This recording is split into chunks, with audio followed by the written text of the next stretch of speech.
Okay so अच्छा, आप में से जिसने इसको पढ़ा है जरा मुझे बताएं आपको क्या समझ आई है, और मुझे अपना नाम भी बता दें पहले। मैम कौन इसमें और मैम ऑर्गेनाइजेशन ऑफ नाम बैक्टीरियल। बता दो जरा। मैम तूबा आशिक। तूबा, अच्छा ठीक है जी, बोलो तूबा। मैम इसमें ऑर्गेनाइजेशन ऑफ बैक्टीरियल जीनोम और क्या कहते हैं यूकैरियोट्स का बताया हुआ है कि उनके अंदर सीक्वेंसेस सिमिलैरिटी नहीं होती लेकिन स्ट्रक्चरल सिमिलैरिटी होती है। फिर कुछ जगह पे बताया है कि there are different proteins responsible for the organisation loop structure के लिए और लोकेशन के लिए भी। और उसमें क्या है कि अगर बैक्टीरिया है तो उसके अंदर आर्किटेक्चरल प्रोटीन्स होती है और जो यूकैरियोट्स होते हैं उनके अंदर न्यूक्लियोसोम्स होते हैं और पता नहीं एक और प्रोटीन का क्या था, हिस्टोन प्रोटीन्स टाइप, मतलब हिस्टोन प्रोटीन्स होती हैं। लेकिन जो बैक्टीरियल ऑर्गेनाइजेशन है उसके अंदर जो उसको स्ट्रक्चर मेंटेन करने के लिए प्रोटीन्स चाहिए वो हिस्टोन लाइक प्रोटीन होंगी।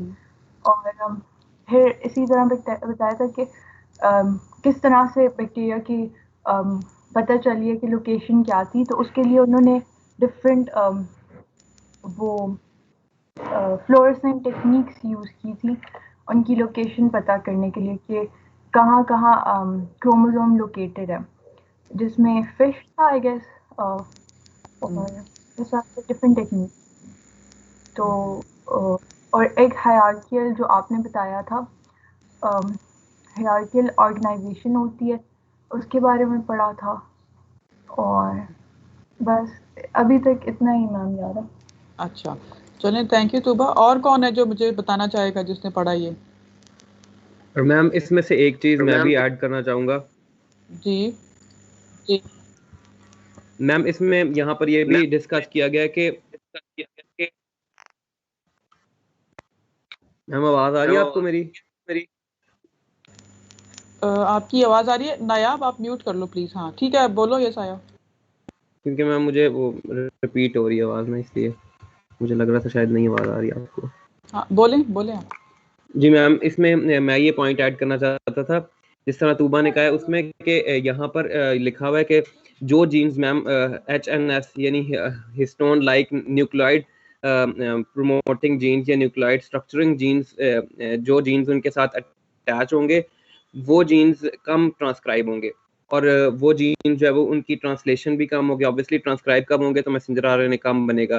तो जो इन लोगों ने स्टार्ट में बात की थी कि हम लोग देख रहे हैं, कोरिलेशन देख रहे हैं कि किस तरह जो जीन का स्ट्रक्चर है वो जीन के एक्सप्रेशन पे किस तरह जो है वो रिलेट करता है, या जीन का स्ट्रक्चर या ऑर्गेनाइजेशन फंक्शन को किस तरह इफेक्ट करती है। तो यहाँ पर उन्होंने ये चीज़ ऐड किया कि जहाँ पर हिस्टोन लाइक प्रोटीन्स होंगी बैक्टीरियल जीनोम के अंदर, वहाँ पर उसकी ट्रांसक्रिप्शन कम हो जाएगी।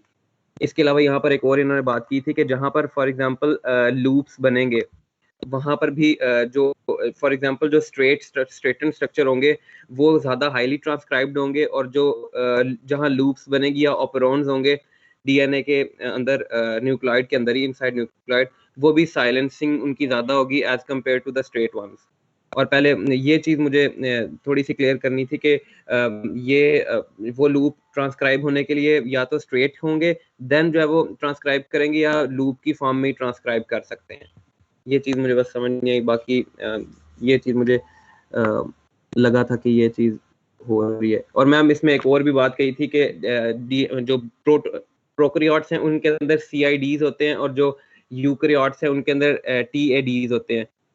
यानी ये दोनों मेन एक ही तरह के स्ट्रक्चर्स हैं। फॉर एग्जांपल जो कि जीनोम की ऑर्गेनाइजेशन को उसको प्रॉपर बैक्टीरिया के अंदर न्यूक्लियोइड की शेप देने में, और यूकैरियोट्स के अंदर उसको प्रॉपर न्यूक्लियस के अंदर जीनोमिक कंटेंट को स्टोर करने में, कॉम्पैक्ट स्टोरेज उसको देने में हेल्प करते हैं। CIDs भी क्रोमोसोमल या क्रोमोसोम इंटरेक्शन डोमेन्स होती हैं, और सेम इनका इसी तरह का स्ट्रक्चर होता है यूकैरियोट्स में, बट उसको हम टोपोलॉजिकल एसोसिएटेड डोमेन्स कहते हैं।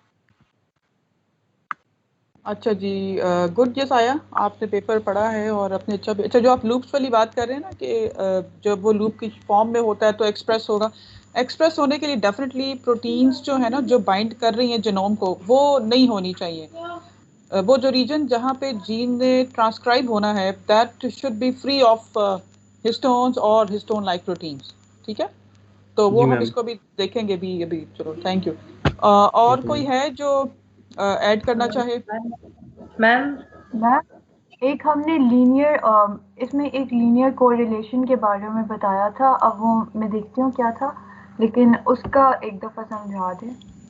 जी जी जी, मैं भी थोड़ा सा गो थ्रू होंगी सारे पेपर। मैं ये चाहती हूँ कि मुझे पता चल जाए कि किन लोगों ने पेपर पढ़ा है या उनको थोड़ी बहुत मैम अंडरस्टैंडिंग हुई है। मैम जी जी, सबा आप बोल रही हो ना, बोलो। जी मैम इसमें हमने प्रोटीन्स का फंक्शन पढ़ा है, जैसे जो एचएनएस प्रोटीन्स है उनका फंक्शन पढ़ा है, और इंसुलेटर प्रोटीन का पढ़ा है। इसमें जो एक थे एसएमजी प्रोटीन, उनका मुझे नहीं समझ आया, प्लीज उसका वो करें, ब्रीफ कर दे थोड़ा। जी जी जी, अभी उसका भी हम करते हैं टर्न बाय टर्न ना, इसको लेके चलते हैं, ठीक है। SMG protein yes ma'am. जी जी जी, ठीक हो गया। कोई और है जो इसमें अपना इनपुट देना चाहेगा? कोई और स्टूडेंट? मैम इसमें हो जाएगा। मैम इसमें हमने बेसिकली इकोलाई को हमने देखा था, तो मैम हम इसमें दो मैक्रो डोमेन्स देखे थे, दैट इज ORI और TR। और मैम इसमें हमने देखा था कि इसमें स्ट्रक्चरल डोमेन है जो कि TR डोमेन जो फ्लैंकिंग कर रहे हैं TR डोमेन से, right and left macro domain. और इसके अलावा इसमें ये पॉइंट था कि जीनोम पैकिंग डेंसिटी जो होती है वो रिलेट करती है ज़्यादा जीनोम एक्टिविटी। थोड़ी सी आवाज आहिस्ता है, आप थोड़ा अगर ऊंचा बोल लें। हाँ मैम इसमें हमने बेसिकली मैम अब आ रही है आवाज़? जी जी, ठीक आ रही, बोलें। कि मैम इकोलाई और ऑरिक को जो है तो उसके मैक्रो डोमेन्स को स्टडी किया था, उसमें हमने देखा था कि इकोलाई जीनोम जो है उसमें दो स्ट्रक्चरल डोमेन्स होते हैं, टीआर और डोमेन जिसको हम right and left macro domains भी कहते हैं, और कुछ नॉन स्ट्रक्चरल फ्लैंकिंग डोमेन्स भी होते हैं। और बेसिकली इसमें एक इंपॉर्टेंट पॉइंट ये भी था कि जीनोम जो पैकिंग डेंसिटी होती है वो को रिलेट करती है जीनोम एक्टिविटी के साथ। जी बिल्कुल ठीक कह रही हैं आप, ऐसा ही है। तो ठीक है Mujahida, thank you. Anybody else?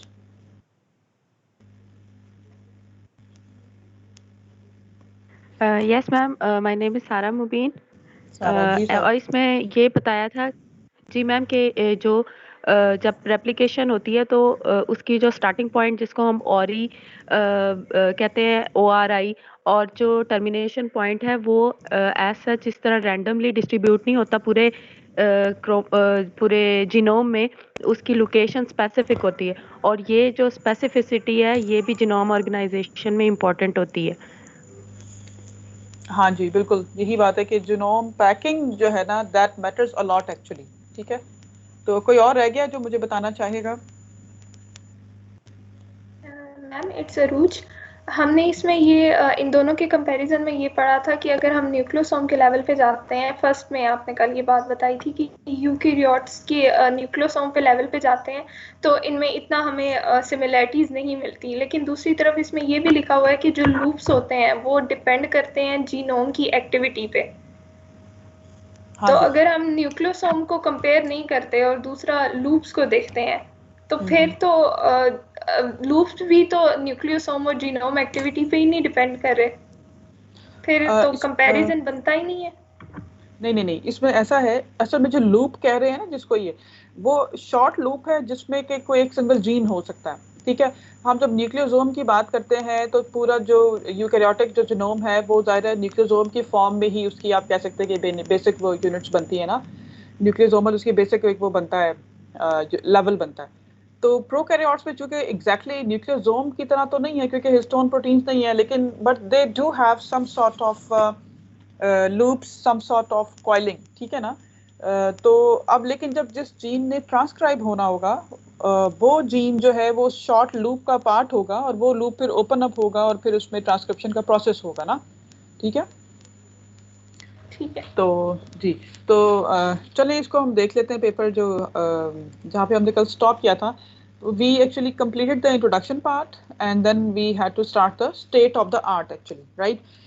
इसको मैं थोड़ा सा ना briefly आपको बताती जाती हूँ कि because in this paper they have focused on bacterial genome organization, so they have used different model organisms, right? And all of you know that most bacterial model organisms, they usually have a single circular chromosome.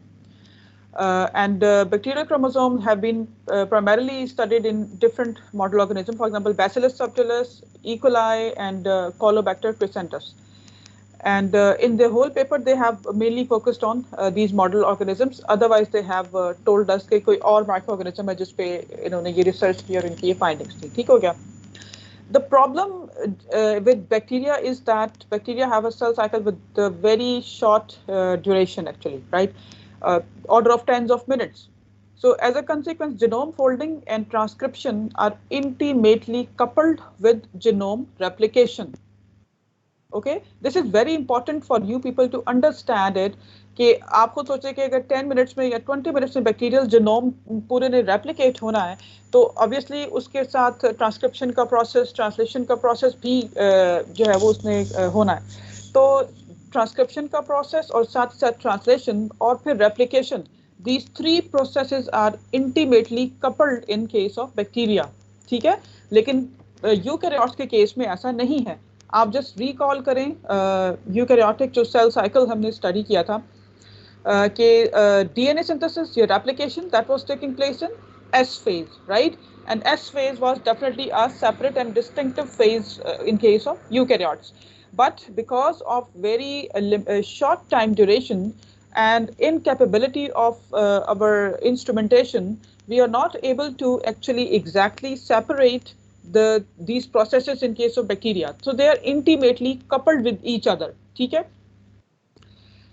And current key question is to understand the structure-function relations within the bacterial chromosome, specifically the interplay between gene structure and genome structure and gene activity. ठीक है, ये बात इस बात की समझ आई आपको overall genome के रेफरेंस में? मैम कपल्ड का मतलब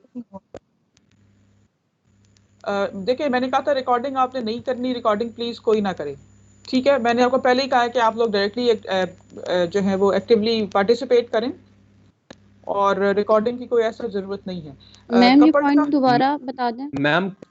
मैम कपल्ड का मतलब साइमल्टेनियसली ट्रांसक्रिप्शन और रेप्लिकेशन हो रही होगी. जी साइमल्टेनियसली का मतलब ये है कि अगर हम इसको कंपेयर करें ना यूकैरियोट्स के साथ, तो यूकैरियोट्स में आपको पता है कि रेप्लिकेशन का प्रोसेस तो टोटली हो रहा है एस फेज में. ठीक हो गया? और एस फेज में इनिशियल कुछ आवर्स में ट्रांसक्रिप्शन भी हो रही होती है, लेकिन जैसे लेटर स्टेजेस आती है फिर ट्रांसक्रिप्शन नहीं होती. लेकिन इनके केस में प्रोकैरियोटिक केसेस के अंदर ट्रांसक्रिप्शन का प्रोसेस भी चल रहा है, फिर रेप्लिकेशन भी अपने स्टार्ट से जो है वो स्टार्ट हो रही है. ठीक है, तो इसकी डायनामिक्स बड़ी डिफरेंट है. इस वजह से हम कहते हैं कि ये कपल्ड रिएक्शंस हैं एक तरह से.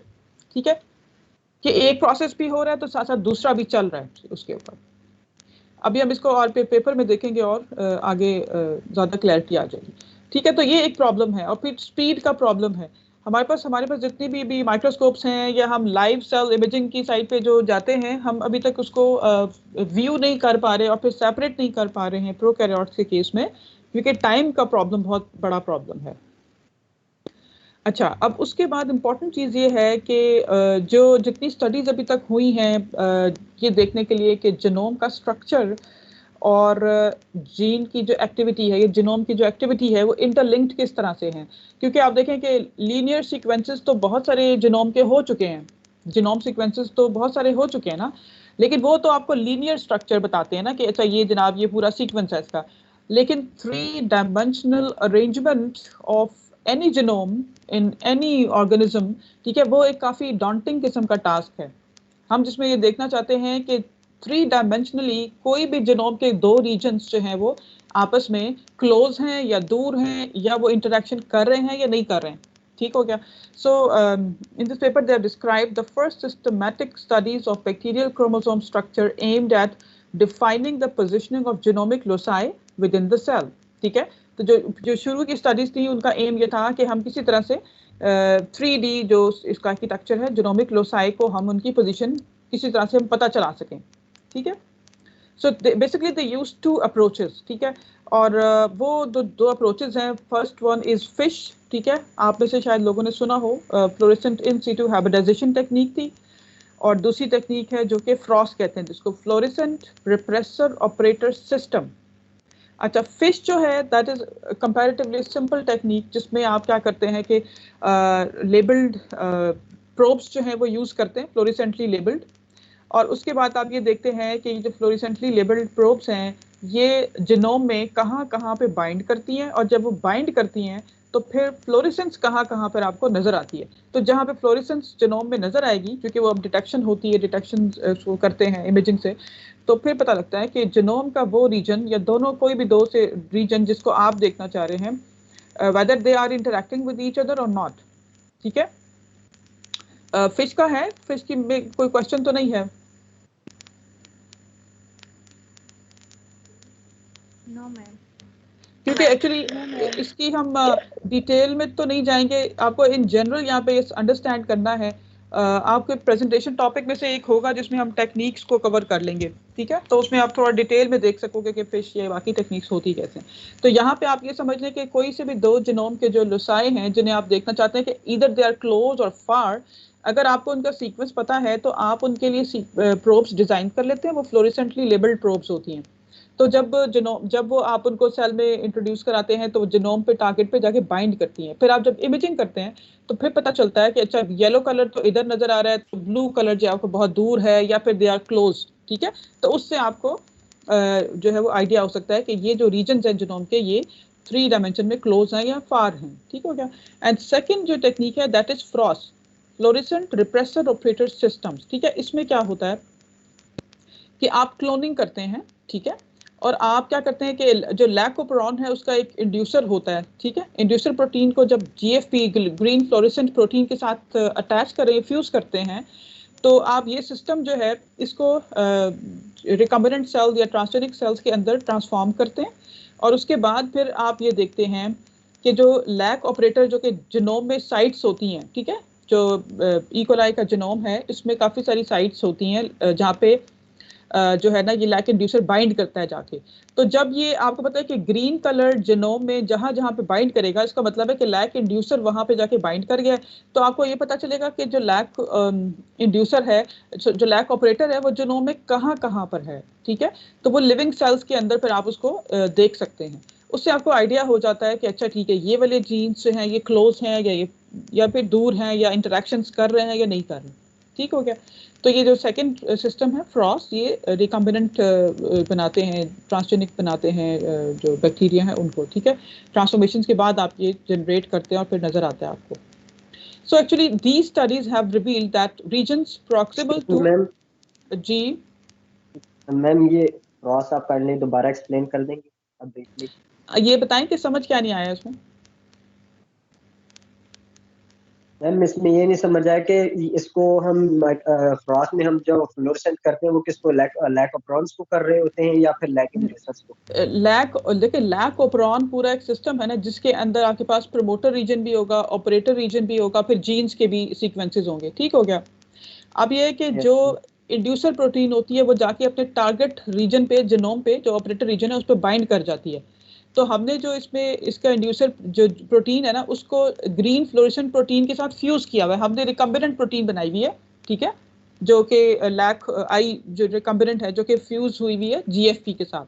तो जब ये जीएफपी के साथ फ्यूज्ड है, तो जब ये हम इसको ट्रीट करेंगे सेल्स के साथ, तो क्या होगा, ये जाके टारगेट पे जीनोम पे जाके बाइंड करेगी।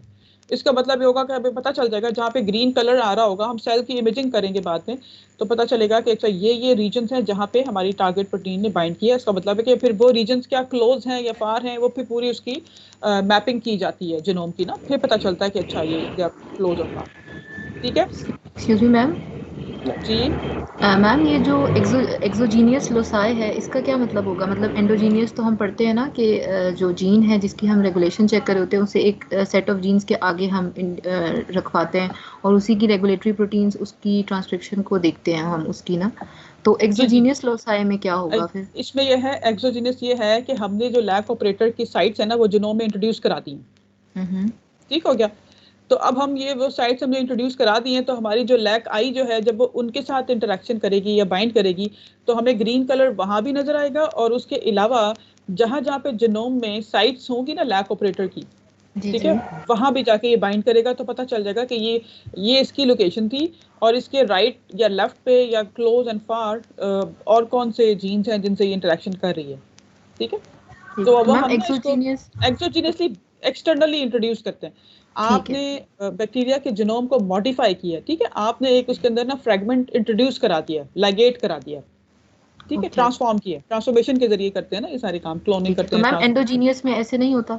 एंडोजीनियस का मतलब ये होगा कि उसके अपने पास ही लैक ऑपरेटर मौजूद है ना। ठीक है, ठीक है, तो एक्सोजीनियस का मतलब कि हमने बाहर से इंट्रोड्यूस कराया, उसको ट्रांसफॉर्म किया। ठीक है, okay. So these studies have revealed that regions proximal to the initiation (ORI-C) and termination (TER) sites of replication are not distributed randomly in the nucleoid but exhibit specific localization patterns throughout the cell cycle. इसका मतलब ये है कि आप अगर genome देखें ना bacteria का, अगर तो ये जो फिगर दी हुई है फिगर 1, अगर आप इसमें देखते हैं ना तो ओरी एक रीजन शो किया हुआ जीनोम में जो कि ओरिजिन ऑफ रेप्लिकेशन शो करता है। ठीक है, उसके लिए टर जो है वो टर्मिनेशन सीक्वेंस है जो कि रेप्लिकेशन की टर्मिनेशन में यूज होता है। ठीक, प्रोकैरियोट्स में क्या होता है, रेप्लिकेशन एक्चुअली स्टार्ट होती है ओरिजिन ऑफ रेप्लिकेशन से, then it moves in both directions and until the both of the replication forks they meet at the termination region। तो वो इस तरह से मूव करके दोनों रीजन पे टर्मिनेशन पे आके खत्म हो जाती है। तो ये रेप्लिकेशन के रेफरेंस में पूरा ये इन्होंने रीजन शो किया हुआ है।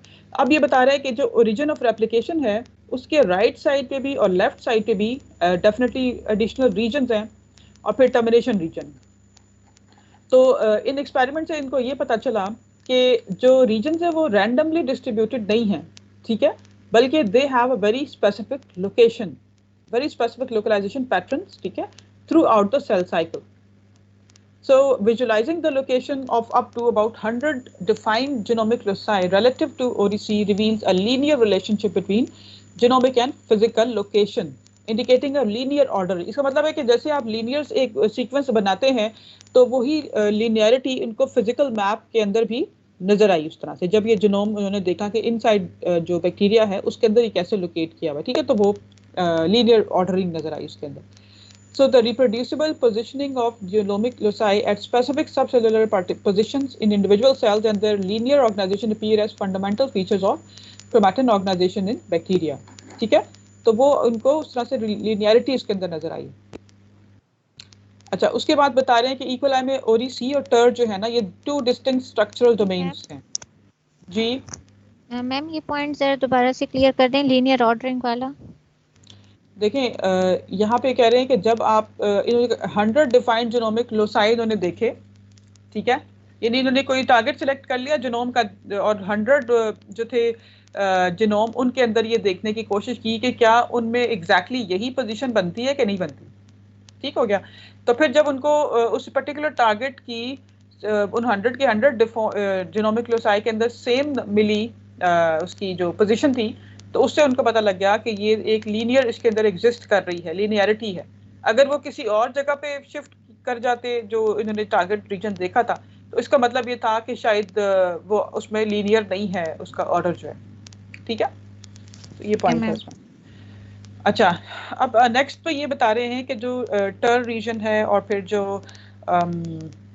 इसका राइट ओरिजिन और ओरी एंड टर जो है ना ये मैक्रो डोमेन्स बनती हैं। ठीक है, और इसके अलावा भी 2 और डोमेन है जिसको राइट डोमेन कहते हैं और left and right macro domains कह रहे हैं। ठीक है, उसके अलावा 2 नॉन स्ट्रक्चर्ड रीजन्स हैं जो कि ओरी के लेफ्ट एंड राइट पे पॉइंट कर रहे हैं।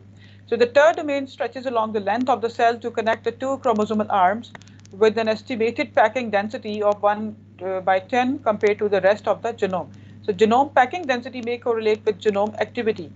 The chromosome is organized as a dense nucleoid scaffold where from large plectonymic loops of negatively supercoiled DNA protrude.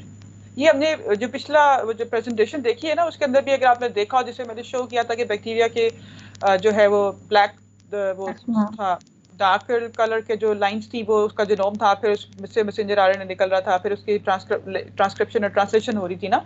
और इसके अलावा भी तो हमें जो प्लेक्टोनिमिक स्ट्रक्चर देखे थे प्रोकैरियोटिक एंड यूकैरियोटिक दोनों जीनोम में, ठीक है, कंपैरिजन जो हम कर रहे थे, तो वो यही है कि ये ऑर्गेनाइजेशन जो है वो इसी तरह से है कि इसमें बहुत सारे लार्ज जो स्कैफोल्ड्स हैं, लूप्स हैं, वो प्रोट्रूड आउट होते हैं, ठीक है। And such loops are probably formed by binding of group of proteins called nucleoid associated protein, ठीक है। नैप्स प्रोटीन्स जो हैं वो ये लूप बनाने में हेल्प कर रही हैं, ठीक हो गया। जिस तरह से कि यूकैरियोट्स के केस में हम पढ़ेंगे कि वहाँ पर हिस्टोन प्रोटीन्स हैं, तो वो एक खास किस्म की उसको शेप देती हैं। तो बैक्टीरियल केस में न्यूक्लियोइड एसोसिएटेड प्रोटीन्स हैं जो शायद लूप लाइक स्ट्रक्चर्स जो हैं वो उनको बना रही हैं, हेल्प आउट कर रही हैं। So, but what is the relevance and evolutionary conservation of different levels of organization, ठीक है, कैसे organizational units हैं, इनके border कैसे define होते हैं, तो ये बहुत सारे क्वेश्चंस हैं जो कि इन्होंने फिर इसको देखने की कोशिश की है, ठीक है। अब जो नेक्स्ट जो हेडिंग है उसमें क्रोमैटिन स्ट्रक्चर की इन्होंने बात की कि ऑर्गेनाइजेशन जो डोमेन है वो किस तरह से है, ठीक है। अब इस वाले टॉपिक के अंदर इन्होंने बेसिकली ये बताया कि क्रोमोसोम कन्फर्मेशन कैप्चर टेक्निक्स हैं, ठीक है, जो 3C 4C 5C high C बहुत सारी इनकी वर्जन हैं, ठीक है। ये टेक्निक्स तो बेसिकली जो है ना ये इन्होंने डेवलप की थी ताकि हमें पता चल सके कि जीनोम फोल्डेड कितना है, और जीनोम फोल्ड अगर हो रहा है तो उसके एक फोल्ड जो है वो दूसरे फोल्ड से इंटरेक्शन कर रहा है नहीं कर रहा, फिर उनके फंक्शंस क्या हैं, ठीक है। So these techniques actually yield maps of relative interaction frequency between different pairs of genomic sites averaged over a population of cells. अब इस चीज़ को थोड़ा सा आपको समझने की ज़रूरत है।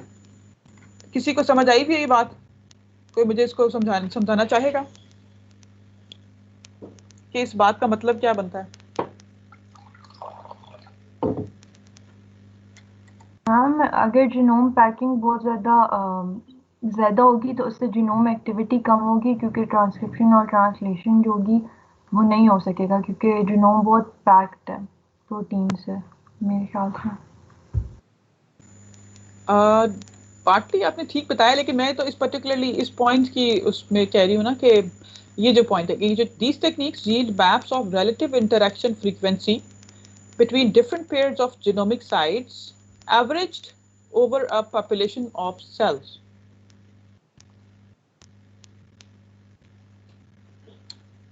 इसकी समझ आई किसी को?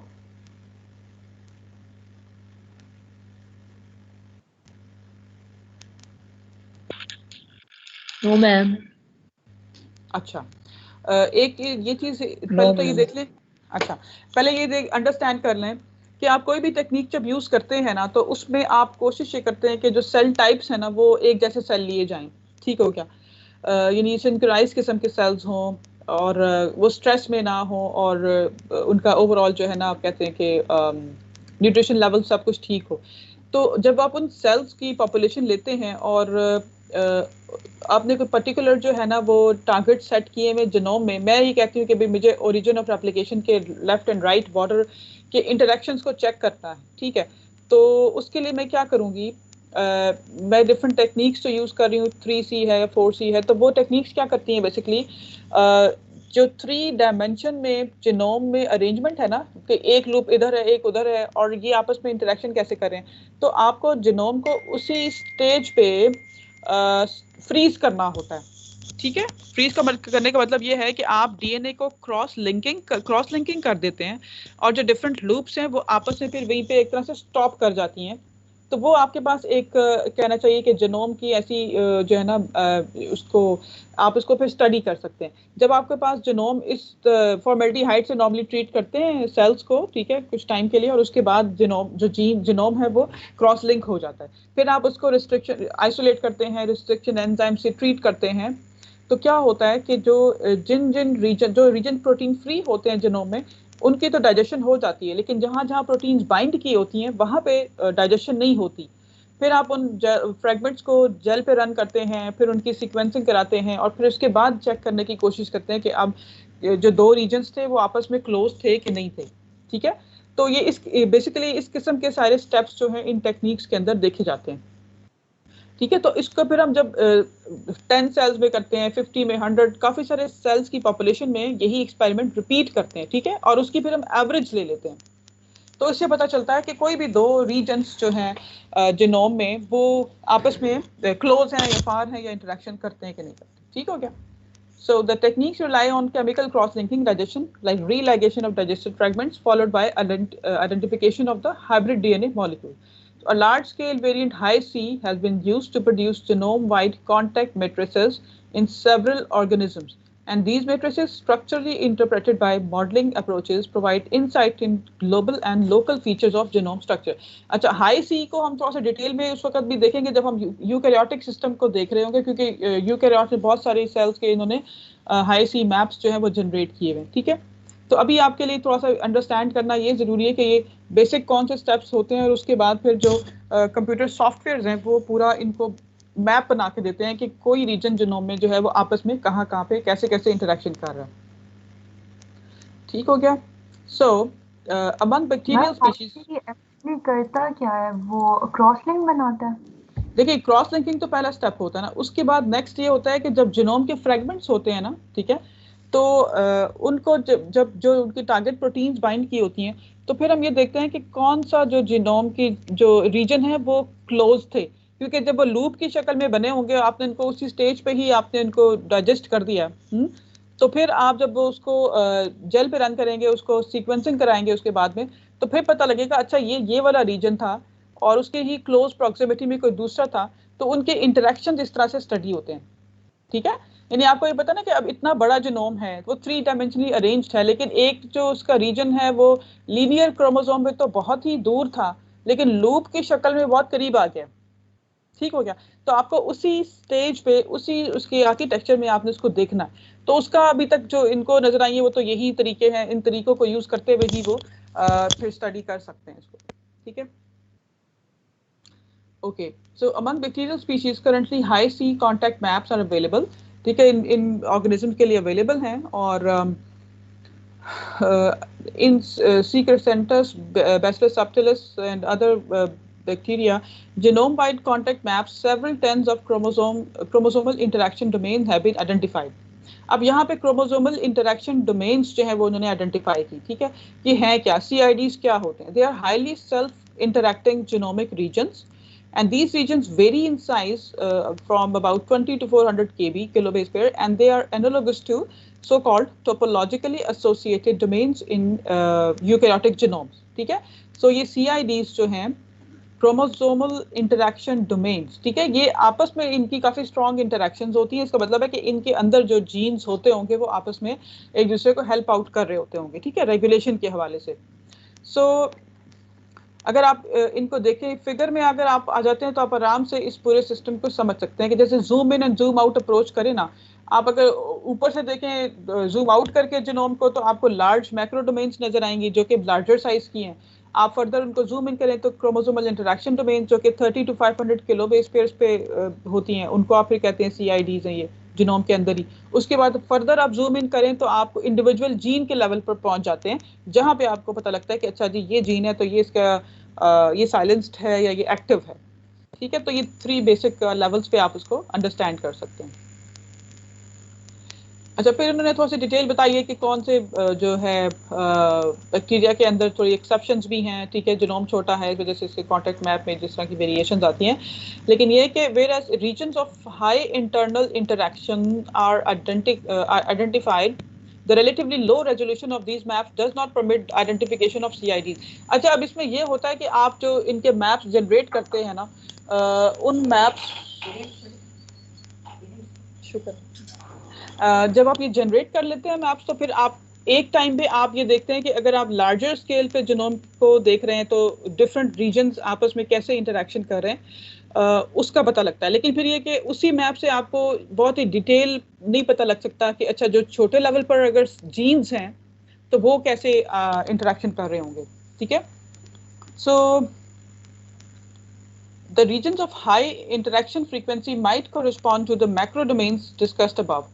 Indications of the existence of domains on average around 10 kilobase pair in size, microdomains in nuclei comparable in size to CIDs, come from EM imaging of isolated chromosome, ठीक है। आप इलेक्ट्रॉन माइक्रोग्राफ इमेजिंग अगर करते हैं ना, तो फिर आपको पता लग सकता है कि ऑलमोस्ट माइक्रोडोमेन्स आपको उसमें नजर आ सकती हैं। So cluster gene activity and in vivo combination based assays in closely related Salmonella typhimurium. अब ये बता रहा है कि अगर आप हाँ एक तो EM इमेजिंग करें आइसोलेटेड क्रोमोसोम्स की, फिर क्लस्टर्ड जीन एक्टिविटी और फिर in vivo recombination based assays करें तो फिर आपको पता चलता है कि अप्रॉक्सीमेट जो माइक्रो डोमेन्स जो हैं वो नजर आ सकती हैं. So finally, at the length scale between that of CIDs, microdomain and macrodomain and other organizational structure is proposed the high density chromosomal regions HDRs, ठीक है, of which 10 per genome are estimated and sizing around 200 to 250 kilobase pair. अब ये HDRs भी इन्होंने identify किए कि ये reason भी जो है वो जनोम में हैं, जिनका साइज काफी बड़ा है उनके बीच में. अच्छा, उसके बाद इन्होंने नेक्स्ट ये बताया कि वो मैकेनिज्म क्या है जिससे CIDs से वो बन रहे हैं. ठीक है, सो उन्होंने ये चेक किया कि जो long more than 1 KB highly transcribe gene separating domains जो थी ना, वो उनकी CIDs जो थी वो कैसे बन रही थी. So inhibition of transcription with rifampicin almost completely eliminated these borders and insertion of a highly expressed gene was sufficient to generate a new barrier. इसका मतलब ये है कि देखिए ना, जब ट्रांसक्रिप्शन एक्टिवली हो रही होती है जिस भी रीजन में, तो वो रीजन जो है उसकी अपनी कोई CID होती होगी. ठीक है, अब अगर आप रिफम्पिसिन या कोई और ऐसी एंटीबायोटिक यूज करते हैं जो कि एंजाइम को, अगर ट्रांसक्रिप्शन के एंजाइम को ब्लॉक करती है, ये ट्रांसक्रिप्शन के प्रोसेस को स्टॉप करती है, तो इन्होंने ये देखा कि अगर उसको इनहिबिट करें ट्रांसक्रिप्शन को, तो ये CID जो थी ना, ये बॉर्डर खत्म हो गया उसका. ठीक है, और फिर एक और एक्सपेरिमेंट इन्होंने किया कि अगर हाईली एक्सप्रेस्ड जीन जो था उसको वापस इंसर्ट करें उस रीजन में, ठीक है, तो फिर क्या होता है कि ये CID दोबारा बन जाती है. इसका मतलब ये है कि जो ट्रांसक्रिप्शन का प्रोसेस है, ठीक है, वो हेल्प आउट कर रहा है CID की फॉर्मेशन में. ठीक है, so possibly these highly hello जी. यस मैम, दोबारा कैसे बनती है आपने बताया? अगर आप इसके अगेंस्ट ये कर लें कि कोई ऐसा जीन उस जगह पे उस जीनोम के उस रीजन में दोबारा इंट्रोड्यूस कर देना जो हाईली एक्सप्रेस्ड है, ठीक है, तो क्या होगा कि ये बाउंड्री दोबारा बन जाएगी. इसका मतलब ये हुआ कि ट्रांसक्रिप्शन का जो प्रोसेस है वो ये CID की फॉर्मेशन में हेल्प कर रहा है किसी तरह.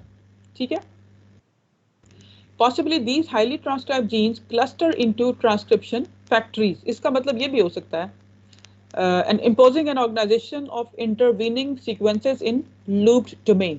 इन इसका मतलब ये है कि भाई जिन जीन्स ने ट्रांसक्राइब होना है वो जीनोम में से लूप आउट होके किसी एक साइट पर इकट्ठे हो जाते हैं और वो CID बना रहे हैं. ठीक है, एक स्पेसिफिक CID उन्होंने बनाई वहाँ पे जहाँ पे कि ट्रांसक्रिप्शन का प्रोसेस एक्टिवली हो रहा है. और ये जो ट्रांसक्रिप्शन फैक्ट्रीज हैं, इसी तरह से हम रेप्लिकेशन में पढ़ेंगे, तो रेप्लिकेशन फैक्ट्रीज में इनका ये कॉन्सेप्ट है कि रीजन जो है ना जहाँ पे लूप्स बनते हैं वहीं पे सारे resources like enzymes, like DNTP, वो बात सारा कुछ अवेलेबल होता है और वहीं पे ये सारा प्रोसेस होता है, फिर प्रोडक्ट बन के तो जो डेस्टिनेशन है वहाँ पे जा रहा होता है. ठीक है मैम, ये CIDs की वजह से जो है तो ट्रांसक्रिप्शन दोबारा स्टार्ट हो जाएगी या ये इनहिबिट हो जाएगी? देखिए, दो चीजें. एक तो हम ये कह रहे हैं कि CID तो एक खास डोमेन बनी हुई है, क्रोमोसोम की इंटरेक्शन डोमेन है. जब हम रिफम्पिसिन से ट्रीट करेंगे सेल्स को तो ये खत्म हो गई है. CID जो पहले हमें नजर आ रही थी एक पूरा स्ट्रक्चर, ठीक है, जब रिफम्पिसिन से ट्रीट किया तो वो खत्म हो गया. ठीक, लेकिन ये कि अगर हम उसी रीजन में एक और एक्सपेरिमेंट में उन्होंने चेक किया कि अगर हाईली एक्सप्रेस्ड जीन्स भी जो है ना वो उस जगह पे इंट्रोड्यूस करा दें तो क्या होगा कि वो एक नया बैरियर और एक नई CID बना लेंगे वहां पे. ठीक है, तो इससे ये पता लगता है कि ट्रांसक्रिप्शन का प्रोसेस जो है ना वो इम्पोज कर रहा है ये स्ट्रेस कि भाई आप ये CID बनाएं ताकि हम काम कर सकें ट्रांसक्रिप्शन के हवाले से. So borders not containing highly expressed genes often have low GC percentage, indicating the presence of horizontally acquired elements. इसका मतलब है कि प्लाज्मिड से भी ट्रांसफर हो सकते हैं. आपको पता ना कि जो ट्रांसपोजेबल एलिमेंट्स होते हैं वो तो जीन्स को ट्रांसफर कर सकते हैं ना बैक्टीरिया के अंदर. क्रोमोसोम्स के ऊपर से जीन प्लाज्मिड पे ट्रांसफर हो सकते हैं, प्लाज्मिड से जीन जा सकते हैं उधर, और उसके बाद फिर हॉरिजॉन्टल जीन ट्रांसफर में तो ये भी होता है कि जो नेबरिंग सेल्स हैं उनसे भी जीन्स ट्रांसफर हो सकते हैं. मोस्टली प्लाज्मिड के थ्रू ही ट्रांसफर होते हैं या फिर बाकी मैकेनिज्म भी हैं उसमें. So in that light, it is interesting to know that low GC content regions are targeted by the nucleotide associated protein. अब जहाँ पे low GC content regions हैं वहाँ पे mostly इनकी HNS और FIS proteins जो हैं वो उन्होंने bind किया हुआ है. फिर ये कहते हैं inhibition of gyrase, जो gyrase याद है topoisomerase, ठीक है, inhibition of gyrase reduces the sharpness and position of CID borders. which has been interpreted as supercoiling being important in establishing CIDs. ठीक है, अब जहाँ पे गायरेज का नाम आया, you people should recall the supercoiling. ठीक हो गया? तो अब ये गायरेज अगर इनहिबिट होता है तो फिर जो है ना प्रॉब्लम आ सकती है सुपरकॉइलिंग में, और फिर उसके बाद अल्टीमेटली ट्रांसक्रिप्शन का प्रोसेस स्टॉप होगा, इवन रेप्लिकेशन भी हो सकती है. So CIDs have been proposed to be connected by segments of decompacted chromatin, forming a higher order domains on a string organization. The biological relevance of this level of organization is still not clear, लेकिन ये कि इसको hypothesize कर रहे हैं कि ये जो है ना लेस कॉम्पैक्टेड क्रोमैटिन का रीजन है जहाँ पे CIDs बन रही हैं. ठीक है, ये क्लियर है? Yes, ma'am. अच्छा, नेक्स्ट जो पैराग्राफ है उसमें ये बता रहे हैं कि CIDs and their borders are dynamic and correlate with changes in gene expression. अब ये जो लाइन है ना, इसी के अंदर सारा मैसेज बता दिया इन्होंने कि इनके जो बॉर्डर हैं वो बन भी सकते हैं और फिर वो ब्रेक भी हो सकते हैं. ठीक है, and it all is depending upon the gene expression. Gene expression high होगा तो वो एक उसकी डायनामिक्स चेंज हो जाएगी, लो होगा तो वो चेंज हो जाएगी. ठीक हो गया? अब देखिए, it has been long known that bacteria change global gene expression patterns in response to environmental cues. जाहिर है जब एनवायरनमेंट पे डिपेंड कर रहा है तो बैक्टीरिया अपने जो है जीन एक्सप्रेशन को चेंज कर लेगा, पैटर्न को. Global gene expression pattern change होगा. फॉर एग्जांपल कहीं पे जो फूड सोर्स चेंज हो गया है, कार्बन सोर्स चेंज हो गया है, ठीक है, तो वो क्या करेगा, खास किस्म के जीन का एक्सप्रेशन शुरू कर देगा.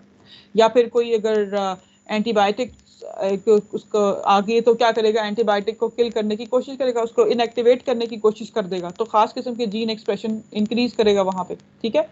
So indeed, contact maps acquired from bacterial cultures in different growth conditions, that is starved cells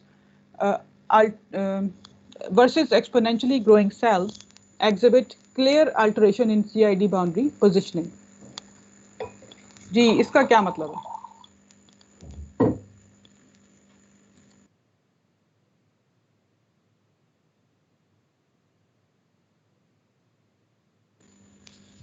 ये कौन एक्सप्लेन करेगा?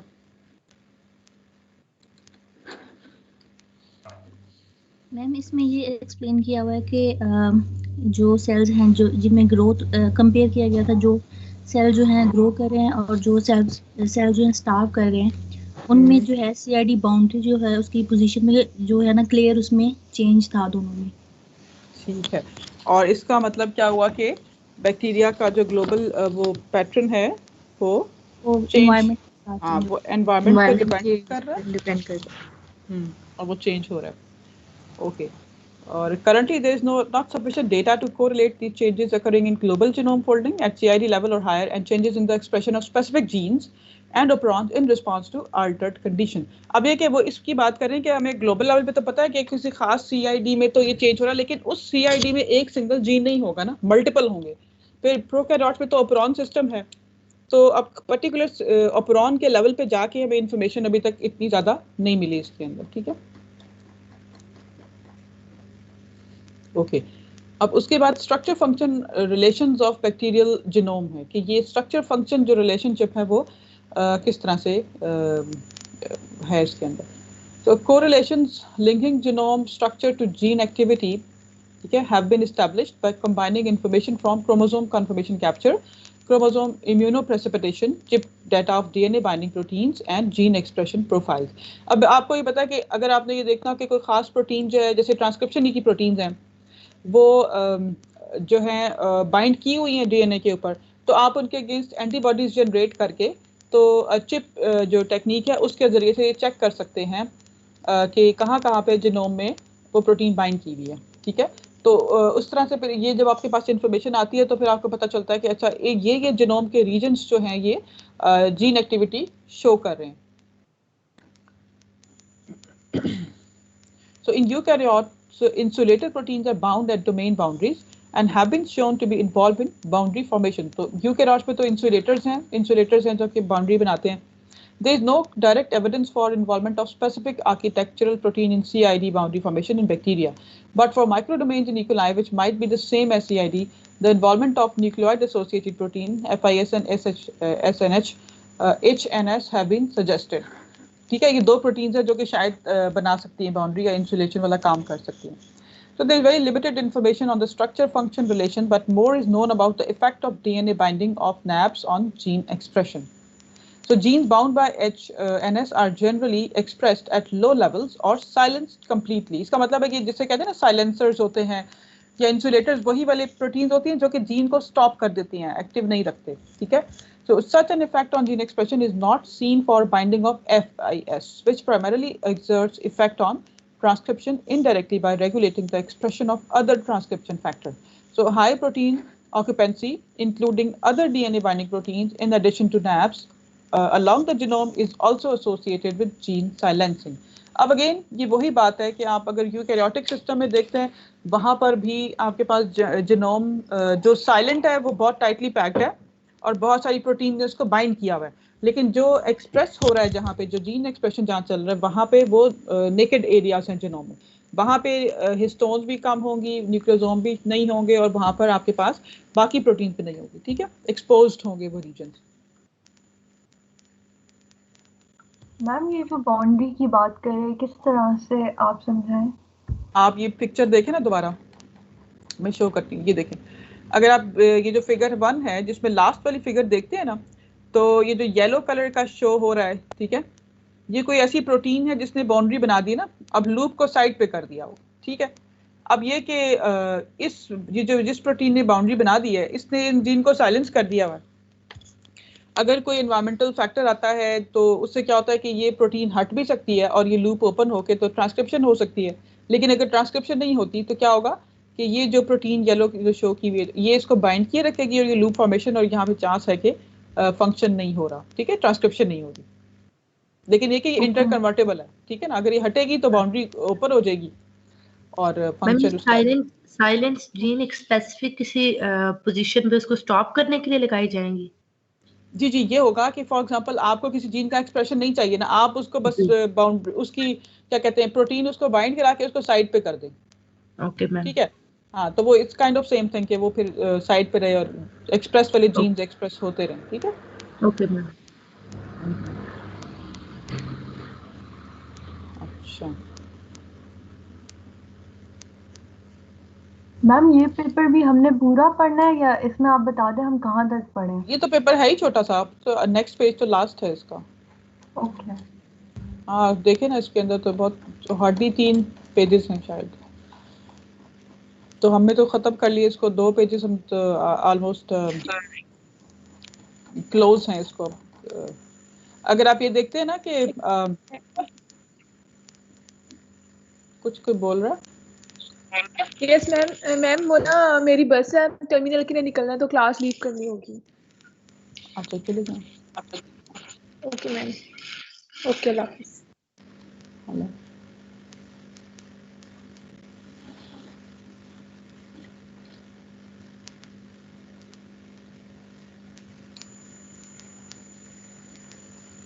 अच्छा जी, अच्छा यहाँ तक तो आपको CIDs का फिर उनके बाकी डोमेन्स का आइडिया हो गया, प्लस फिर जीन एक्टिविटी जो है डायरेक्टली लिंक कर रही है जीनोम के स्ट्रक्चर के साथ, ठीक है।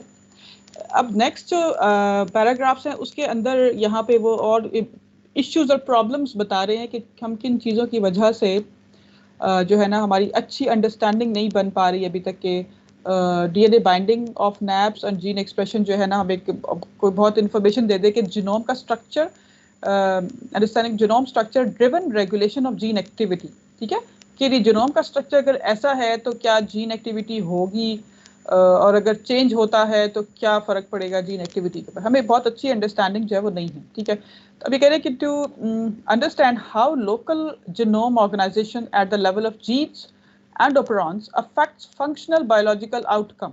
For example, state and level of gene expression studies on single cells or pre-sorted small homogeneous cell populations are needed. ठीक है, अगेन वही बात है कि आपको एक जैसे cells की स्टेज चाहिए होती है, synchronous और homogeneous population चाहिए होती है।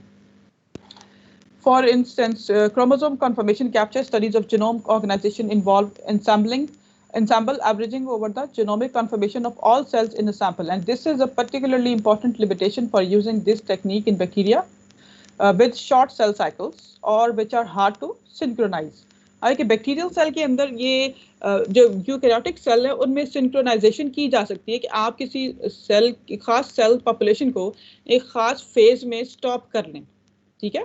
यानी आपके पास अगर 100 सेल्स हैं किसी भी यूकैरियोटिक सिस्टम के, तो आप उन 100 की 100 सेल्स को G1 फेज में ही स्टॉप कर लें, ठीक है। आप उन्हें सिंक्रोनाइज कर सकते हैं। लेकिन प्रोकैरियोट के केसेस में चूंकि साइकिल बहुत शॉर्ट है तो आप कर नहीं सकते इस तरह, जिसकी वजह से ये होता है कि फिर ये जो टेक्निक्स है ये बैक्टीरिया के केस में बहुत हेल्पफुल नहीं है, ठीक है। लेकिन सिंगल सेल मेथड्स जो है ना वो अब बहुत ज़्यादा कॉमन होते जा रहे हैं, और उसमें लोग अब सिंगल सेल के लेवल पर चीज़ें, उनकी ट्रांसक्रिप्टोम एनालिसिस, प्रोटीनोम और सारा कुछ है वो उसको देख रहे हैं।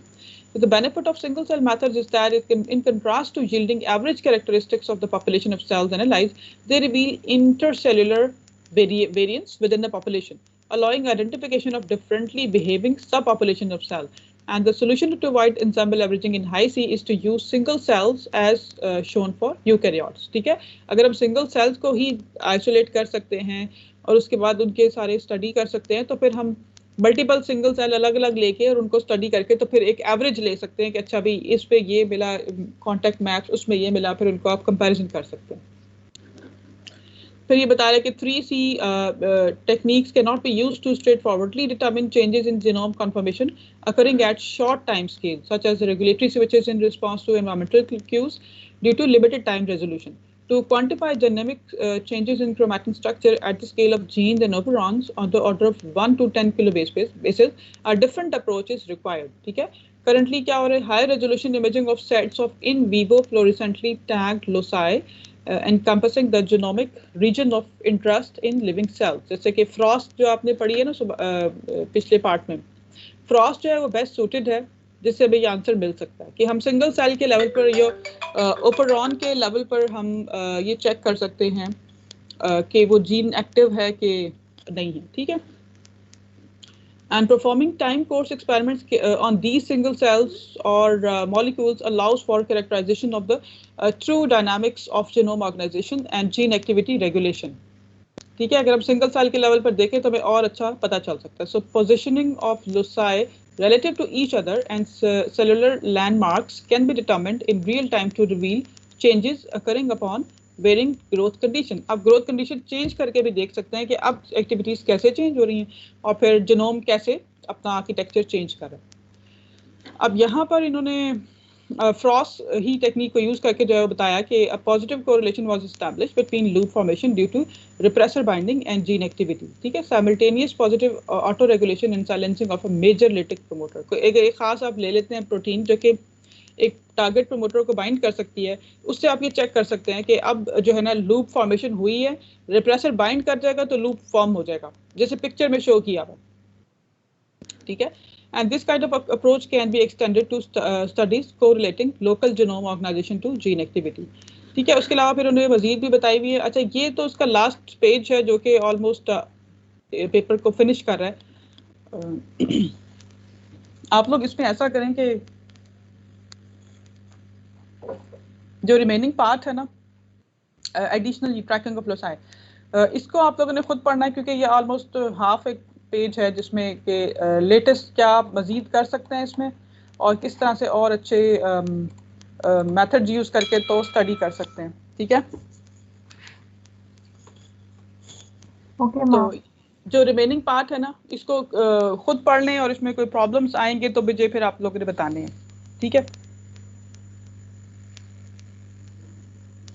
Okay ma'am. कोई और क्वेश्चन है तो अभी कर लें, फिर क्लास अब शॉर्ट जल्दी खत्म कर लेंगे आज।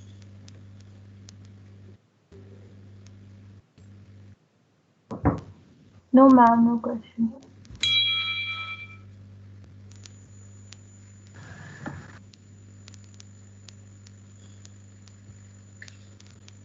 अच्छा अरूप हैं आप? जी बोलें, कुछ कहना चाह रही? जी मैम, वही जो एसएमजी प्रोटीन्स का फंक्शन पूछा था वो बता दें प्लीज। अच्छा हाँ, वो है किधर यहाँ पे? मैम हमने जब ये स्टार्ट में इसमें किया था ना, एक इंसुलेटिंग प्रोटीन्स पढ़ी थी हमने, जो एचएनएस प्रोटीन पढ़ी थी उन्हीं के साथ है ये स्टार्टिंग पैराग्राफ में, जहाँ पे हमने पहले एचएनएस का फंक्शन पढ़ा था और फिर एसएमजी एंड उसके बाद इंसुलेटिंग प्रोटीन्स। यस मैम, ये राइट पे बैक्टीरियल एचएनएस फैमिली के साथ।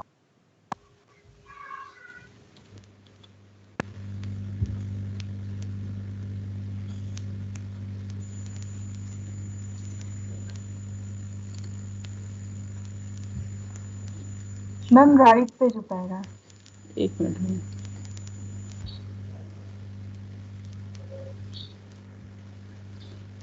हाँ ये रहा ठहरे।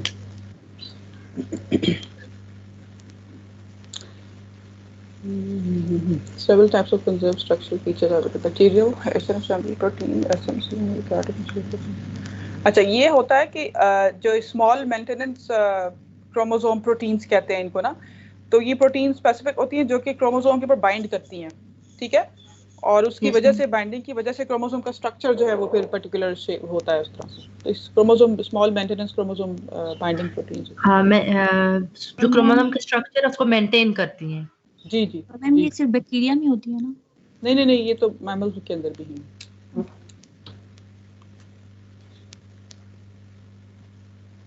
ये जिस तरह सिस्टर क्रोमैटिड्स को भी बाइंड कर सकती हैं, ठीक है, वो वहाँ पे भी हेल्प कर रही होती हैं, और कंडेंसन के साथ भी इंटरेक्शन कर रही होती हैं, ठीक है। आप इनका मजीद भी पढ़ सकते हैं डिटेल, लेकिन बेसिकली ये पर्पस इनका यही है कि ये मेंटेन करती हैं स्ट्रक्चर को ना क्रोमोसोम को, ठीक है। अरूप सुल्ताना है। जी मैम। कैसी तबीयत है आपकी? मैम बेहतर है। चलो गुड। तो बाकी घर में बचे हुए लोग?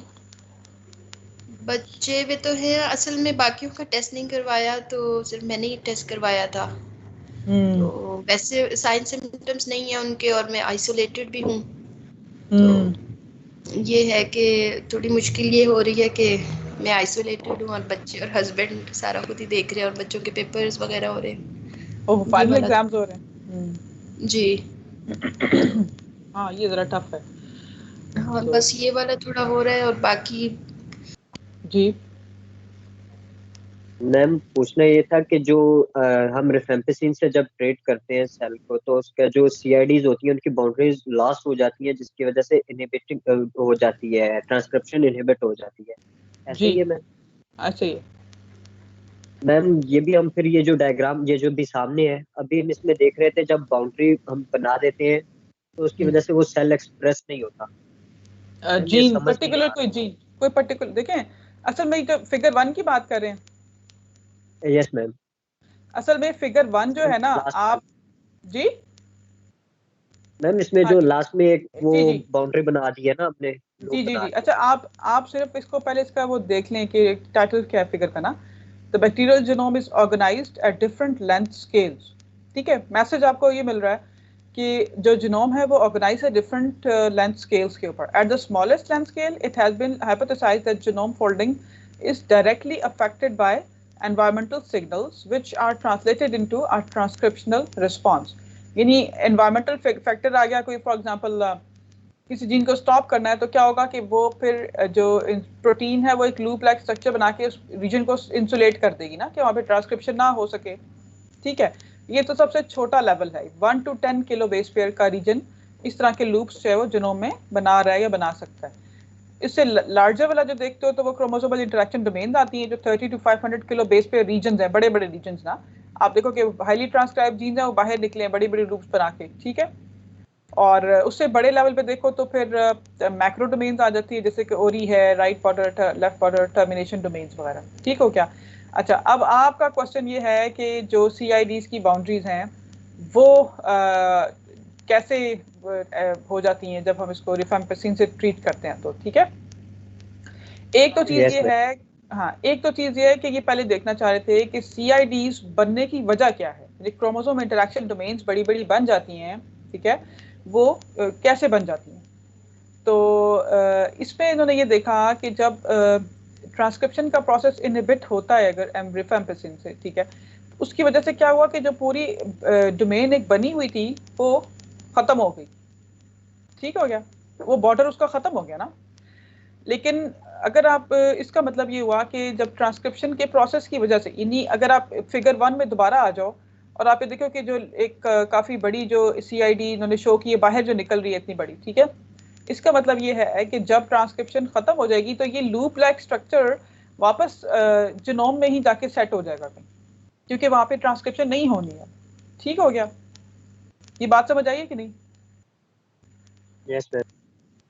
है तो अच्छा, अब जब ये चला, हाँ जब ये चला गया तो अगर आप इसकी जगह एक और काम कर दें कि आप इसी रीजन में हाईली या फिर किसी और रीजन में, फॉर एग्जांपल इसके साथ जो लूप है जो कि जीनोम के अंदर ही शो हो रही है, उसमें कोई हाईली एक्सप्रेस जीन अगर इंसर्ट कर देना ऑपरॉन कोई, तो क्या होगा, वो लूप बन के बाहर निकल आएगी।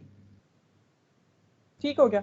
तो इसका मतलब है उन्होंने नीचे ये शो किया हुआ है कि जो transcription factory kind of hypothesis है कि जब एक्टिव ट्रांसक्रिप्शन होनी है तो वो जो रीजन्स हैं जहाँ पे ये जीन्स हैं जो इन्होंने होना है, वो इकट्ठे होके एक पूरा बना लेते हैं, अलग से अपनी बना लेते हैं फैक्ट्री टाइप ना, कि वहीं पे सारा प्रोसेस हो जाए। ठीक है? तो ये रेफरेंस में ये बताया हुआ। Okay ma'am, thank you. तो लूप्स बनेंगे और वो लूप्स हम इसलिए बना रहे हैं ताकि या CIDs इसलिए हम जनरेट कर रहे हैं अगर हम खुद करें ताकि ट्रांसक्रिप्शन के प्रोसेस को हम रोक सकें। नहीं, ट्रांसक्रिप्शन का प्रोसेस हो, देखें ट्रांसक्रिप्शन का प्रोसेस हो रहा है इसीलिए CIDs बन रहे हैं। समझ आइए ये बट मैम ऊपर तो मैम लूप जहाँ पर वो डायग्राम के अंदर जहाँ लूप बन रहा है वहां पर तो जीन साइलेंस हो रहा है, ट्रांसक्रिप्शन नहीं हो रही। आप इसको समझ ही नहीं रहे। देखिए उस फिगर में 3 लेवल शो किए हुए जीनोम की ऑर्गेनाइजेशन के। ठीक हो गया?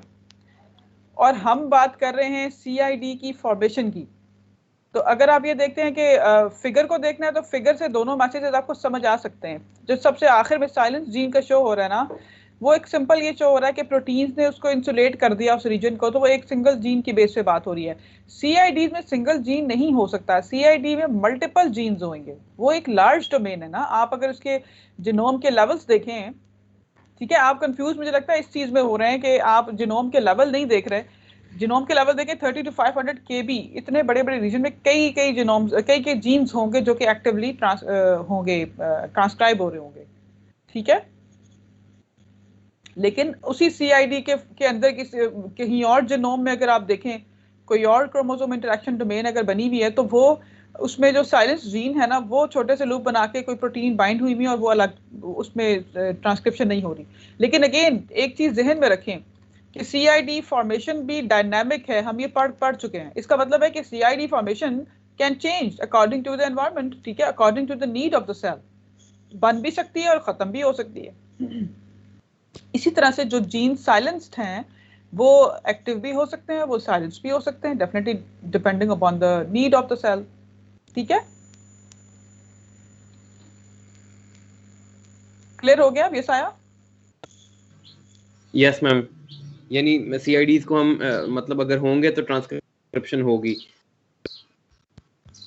नहीं, एक ट्रांसक्रिप्शन का प्रोसेस जो है किसी CID को जनरेट कर सकता है और अगर वो स्टॉप होता है तो वो CID खत्म हो सकती है और वाइस वर्सा हो सकता है। ठीक है?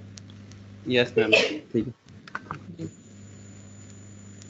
चलें जी, अगर और कोई क्वेश्चन नहीं है तो फिर मैं क्लास स्टॉप कर रही हूँ। ठीक है? हमारी 23rd को क्लास जो है वो नहीं होगी, या ले लें या क्या कहते हैं आप लोग? 23rd मार्च। हाँ, हम ना लें। आप लोगों ने परेड देखनी है?